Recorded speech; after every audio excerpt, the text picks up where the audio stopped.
ஓம் ஸ்ரீ நாகராஜாய நமக. அனைவரையும் பிரியா மியூசிக்கிற்கு அன்போடு வரவேற்கின்றேன். பாம்பென்றால் படையும் நடுங்கும் என்பது பழமொழி. அப்படிப்பட்ட பாம்புகள்தான் இந்து புத்த மதங்களில் தெய்வீக தன்மை வாய்ந்த ஒரு விலங்காக கருதி வழிபடப்படுகின்றன. பாம்புகள் நமது வழிபாடு மற்றும் வாழ்வியலில் முக்கிய இடம் பெறுகிறது.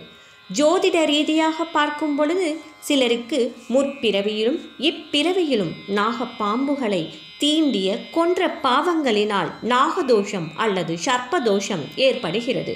நவ கிரகங்களில் பாம்பின் தோற்றத்தை கொண்ட ராகு கேது போன்ற கிரகங்களின் தோஷமும் சிலருக்கு ஏற்படுகிறது. இவை எல்லாவற்றையும் போக்கக்கூடியதுதான் இந்த நாகராஜா ஸ்லோகம்.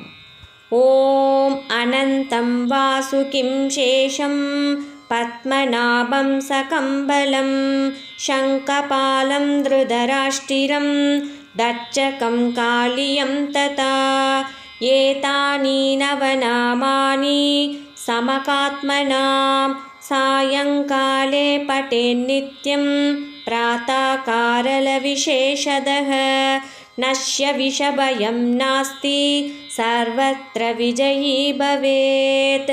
ஸ்ரீ நாகராஜாய நமக. நாக தேவர்களை போற்றி ஏற்றப்பட்ட ஸ்லோகம் இது.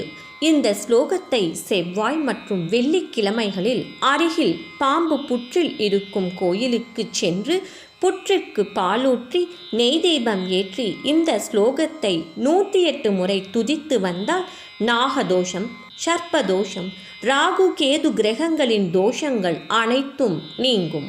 நாகராஜா ஸ்லோகத்தின் பொருளை காண்போம்.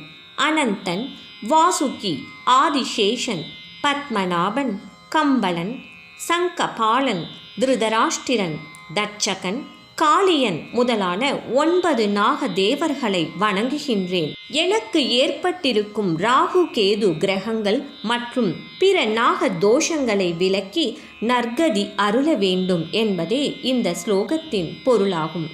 மிகவும் சக்தி வாய்ந்த இந்த ஸ்லோகத்தை முழு மனதுடன் நாக தேவர்களை வணங்கி கூறி வருவதால் நாகசர்ப்ப தோஷங்கள், ராகுகேது கிரக தோஷங்கள் முற்றிலும் நீங்கும். ஓம் ஸ்ரீ நாகராஜாய நமக.